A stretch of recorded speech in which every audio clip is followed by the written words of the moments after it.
Hello friends, in this video I will continue the discussion of Robert Browning's dramatic monologue My Last Duchess. Actually, My Last Duchess is based on a historical context. Though I have mentioned earlier that the poem is preceded by Ferrara, indicating that the speaker is most likely Alfonso II d'Este, the 5th Duke of Ferrara, 1533 to 1598, who at the age of 25 married Lucrezia di Cosimo di Medici, the 14-year-old daughter of Cosimo I di Medici, Grand Duke of Tuscany, and Eleonora di Toledo.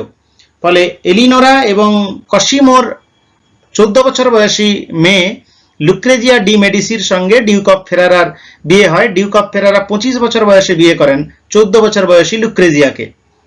যাই হোক, Lucrezia শিক্ষিতা ছিলেন না এবং এটা জানতে পারা যায় যে যথেষ্ট পরিমাণে পণ দিয়ে তিনি বিবাহ করেছিলেন। And the couple married in 1558, 1558 সালে এই দম্পতি বিবাহ বন্ধনে আবদ্ধ হন।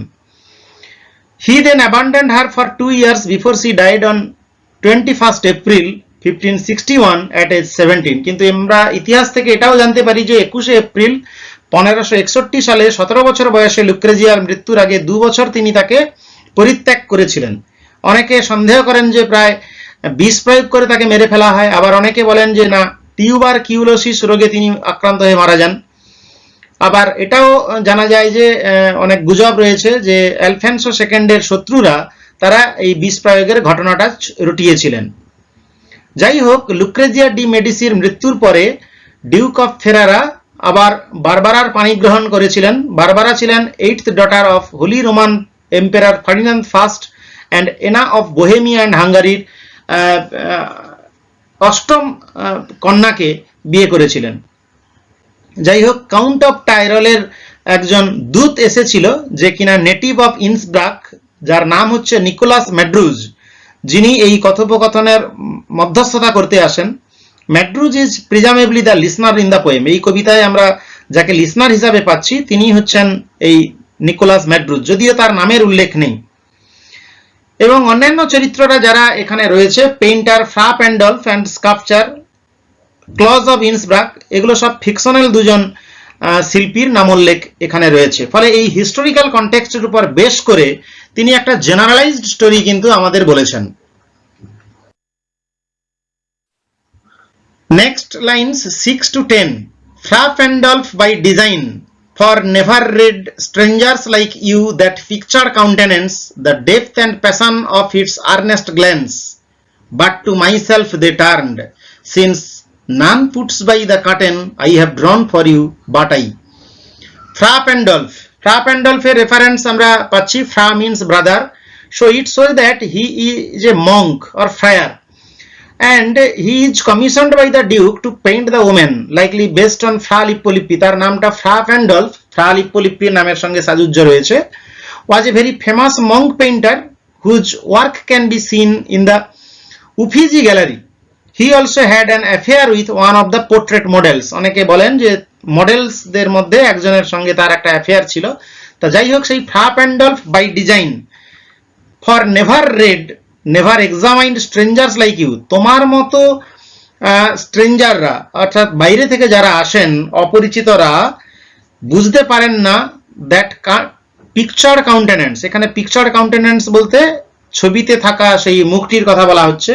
মাই লাস্ট ডাচেস বলতে লুক্রেজিয়া ডি মেডিসিকে বোঝানো হয়েছে। তার ফ্রেস্কোটাকে ইন্ডিকেট করে তিনি বলছেন ফ্রা প্যান্ডলফ অন পারপাস ডিজাইন করেছিলেন এটাকে, কারণ অনেক স্ট্রেঞ্জাররাই এই মুখের ব্যাপারটা বুঝতে পারেন না। The depth and passion of its earnest glance, earnest glance refers to eyes, চোখ, চোখের মধ্যে যে গভীর আবেগ, দ্য ডেপথ অ্যান্ড প্যাশন দুটো নাউন রাখা আছে। আসলে এটা it refers to the deep passion, যে প্যাশন ফুটে উঠেছে এই লাইফ লাইক পেইন্টিং এর মধ্যে। As if she stands here, যেন সে এখানে দাঁড়িয়ে রয়েছে বলে মনে হচ্ছে। আমরা এর আগের অংশে পেয়েছি, 5 নম্বর লাইনের মধ্যে এটা পেয়েছি। But to myself they turned, যেন তারা আমার দিকে ফেরে।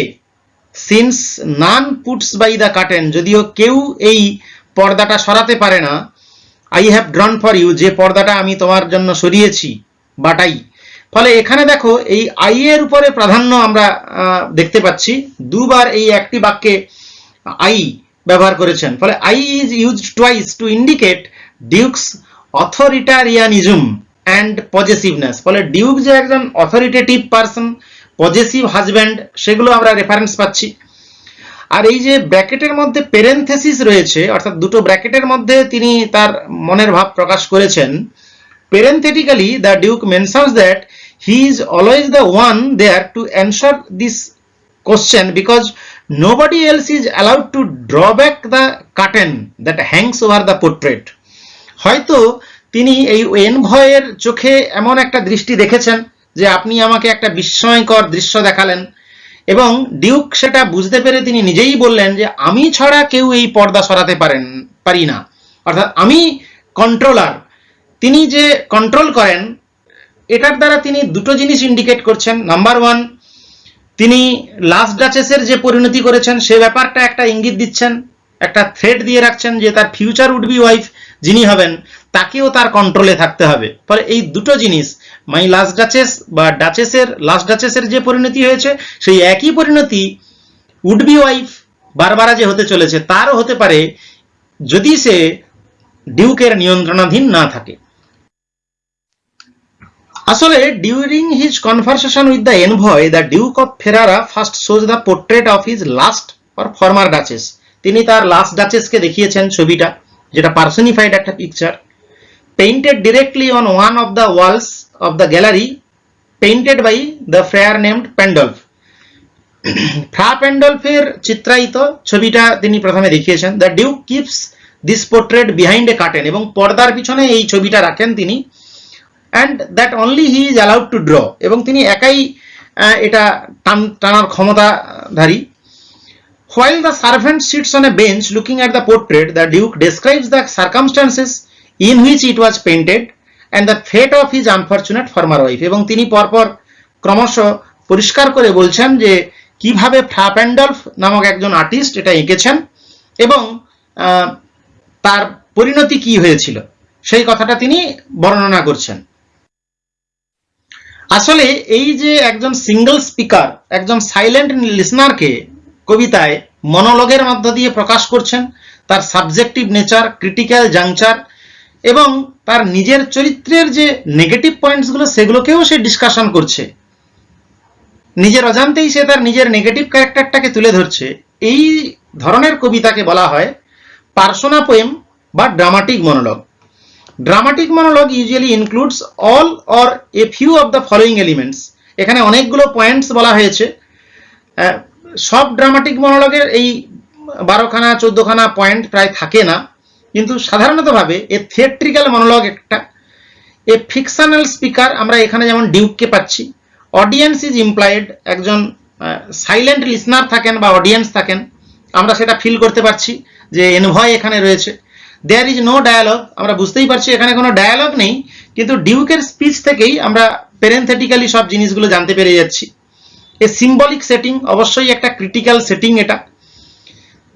ট্যালিসম্যানিক props, dramatic gestures, an emphasis on speaker subjectivity, a focus on dramatics, abrupt beginning, problematics of irony and or non irony, and involved readers role playing, এবং পাঠকও ধীরে ধীরে এই ড্রামাটিক মনোলগের মধ্যে ঢুকে পড়েছে। এগুলো হচ্ছে বৈশিষ্ট্য।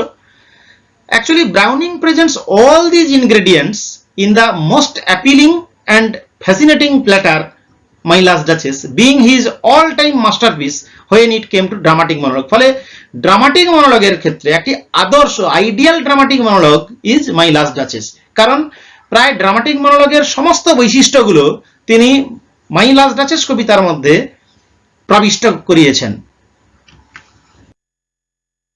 And seemed as they would ask me, এবং মনে হয় যেন তারা আমাকে প্রশ্ন করে।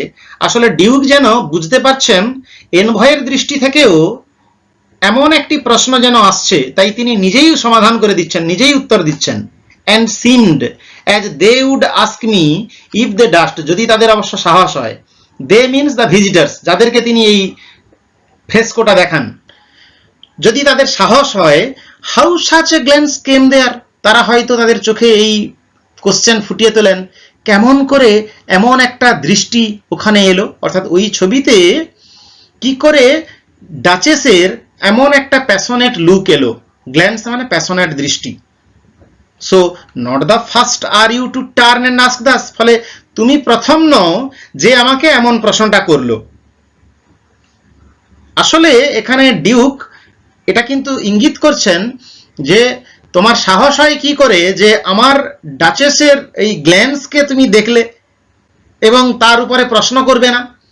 তোমার চোখেও তাই বিস্ময় ফুটে উঠেছে। ডিউক যেন মনে মনে এটা রিয়েলাইজ করতে পেরেছেন ইনকোয়ারিং আই অফ দ্য এনভয়কে দেখে, মানে অর্থাৎ এনভয়ের চোখে একটা প্রশ্ন ফুটে উঠেছে। সেই প্রশ্নটাতেই তিনি নিজে থেকেই বলে দিচ্ছেন, not the first are you to turn and ask thus, অর্থাৎ যেন এনভয় তার চোখের দৃষ্টির দ্বারা ডিউককে এই প্রশ্নটা করেছে, কিন্তু তার স্পিচটা আমরা এখানে বুঝতে পারছি না।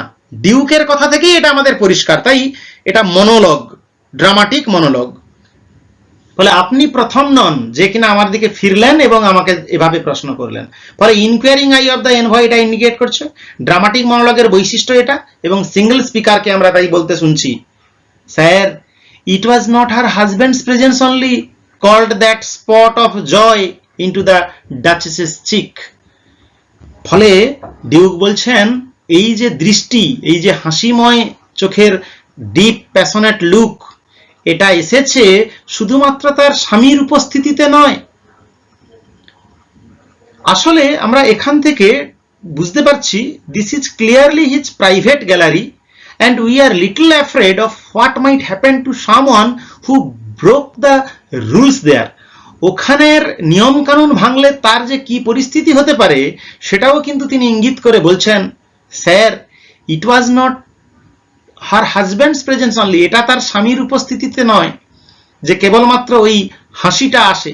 এই স্পট অফ জয় এটা অনেকবার ব্যবহৃত হয়েছে, যেমন করে Fra Pandolf thrice used হয়েছে, স্পট অফ জয়ও রিপিটেড হয়েছে। Spot of joy means smile into the duchess's cheek, ডাচেসের গালে এই যে হাসি ফুটে উঠেছে। আসলে duke was a jealous husband. Number two, he was a possessive husband. তিনি মনে করতেন যে শুধু তাকে দেখেই তার স্ত্রী হাসবে, অন্য কারুর প্রতি তাকিয়ে কিংবা অন্য কারুর মন্তব্যে কিংবা অন্য কোনো প্রাকৃতিক দৃশ্য দেখে তার হাসা উচিত নয়। তিনি তার স্ত্রীকে প্রাইভেট প্রপার্টি বলে মনে করতেন, ফিফথ ডিউক অফ ফেরারা, যে ডিউকের কথা আমরা আলোচনা করছি।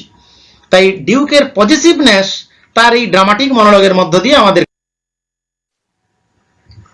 Flap and Dolf chance to say, সম্ভবত পারহ্যাপস তার আগে রয়েছে, আমরা লাইন নাম্বার 16 to 21 পড়ছি। সম্ভবত ফ্লাপ অ্যান্ড ডলফ রিপিটেড হয়েছে এই আর্টিস্টের নাম, this is the imaginary artist.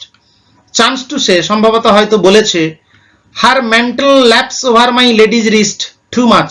Men tell মানে ক্লোক আর শাল, যে পোশাকটা লেডি পরে রয়েছে সেটা হয়তো কভার করে রয়েছে, ল্যাপস মানে covers, over my lady's wrist too much. আসলে এখানে এই যে রেনেসা ক্যারেক্টারিস্টিক এখানে ফুটিয়ে তুলেছেন, একটা রেনেসা লাইনের সঙ্গে যেন এই লাইনের সামঞ্জস্য আমরা খুঁজে পাচ্ছি। Maybe you should hike it up a little, হতে পারে আপনি এটাকে আরেকটু তুলে ধরুন। হয়তো ফ্লাপ অ্যান্ড ডলফ ছবি আঁকতে আঁকতে এমন মন্তব্য করেছেন, অথবা তিনি মন্তব্য করেছেন, or paint must never hope to reproduce the faint half flush that dies along her throat. Half flush means blush or reddish glow, লালচে আভা যেটা গালে ফুটে ওঠে। যে painting must never hope to reproduce the faint, faint মানে অর্ধেক যে গ্লো, সেটা থেমে যাওয়া উচিত নয় গলার কাছে গিয়ে, অর্থাৎ আরেকটু ওপেন বডি হলে সেটা আঁকতে সুবিধা হতো, এমন মন্তব্য হয়তো করেছেন। ফলে duke imagines some of the ways that Fra Pandolf might have caused the duchess to get that spot of joy in her face. অর্থাৎ ডিউক কল্পনা করছেন ফ্লাপ অ্যান্ড ডলফ এমন কথা বলেছেন, এমন মন্তব্য করেছেন যাতে ডাচেসের মুখে হাসি ফুটে উঠেছে।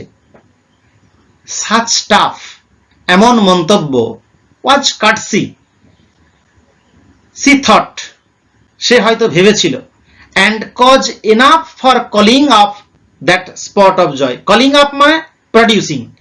ফলে এই সাধারণ মন্তব্য, স্টাফ মানে রিমার্ক, এবং এই স্টাফ শব্দটা প্রয়োগের দ্বারা ডিউকের ঘৃণা প্রকাশিত হয়েছে।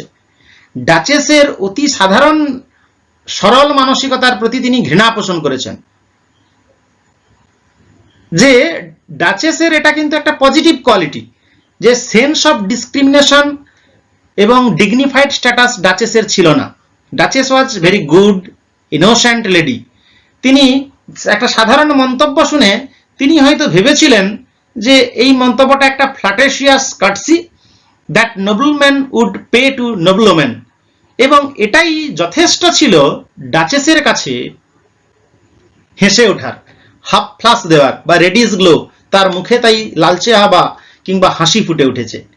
হ্যাঁ, ফলে such stuff was courtesy she thought and cause enough for calling up that spot of joy. সেই জন্য ডাচেস হেসে ফেলেছেন এবং সেই জন্য ডিপ প্যাশন অঙ্কন করতে পেরেছেন ফ্রা প্যান্ডলফ। এবং ফ্রা প্যান্ডলফ has been, the term has been, the artist's name has been used thrice. So strangely, the Duke seems to believe that the blushing in response to someone like Fra Pandolf was a decision, not an involuntary physical reaction. আসলে Duke, যে কিনা একজন চরম possessive jealous husband ছিলেন, তিনি ডাচেসের স্বভাবসিদ্ধ এই ইনোসেন্সকে তিনি কিন্তু সন্দেহের চোখে দেখছেন। তিনি মনে করছেন ফ্রা প্যান্ডলফের এমন মন্তব্য যেন ডিসিসিভলি ডাচেস নিয়েছেন, তাই ইচ্ছাকৃতভাবে হেসেছেন। এটা যেন একটা ইনভলান্টারি ফিজিক্যাল রিয়াকশন নয়। নাম্বার 2, এখান থেকে আমাদের ভাবতে হবে যে যার জন্য এখানে calling up that spot of joy মানে bringing up that spot of joy, সেই হাসি এনে দিয়েছিল। Duchess had no sense of dignified status. তাই তিনি পরে মন্তব্য করছেন যে তার 900 বছরের পুরনো ঐতিহ্যবাহী রাজবাড়ির নামের সঙ্গে সে একটা সাধারণ একটা শিল্পীকে মিশিয়ে ফেলছেন। নাম্বার 3, এখান থেকে আমরা ডিউকের নেগেটিভ পয়েন্ট পেলেও ডাচেসের কিন্তু গুড নেচার এর বৈশিষ্ট্য পাই আমরা। C was a good nature and it is clear from the Duke speech.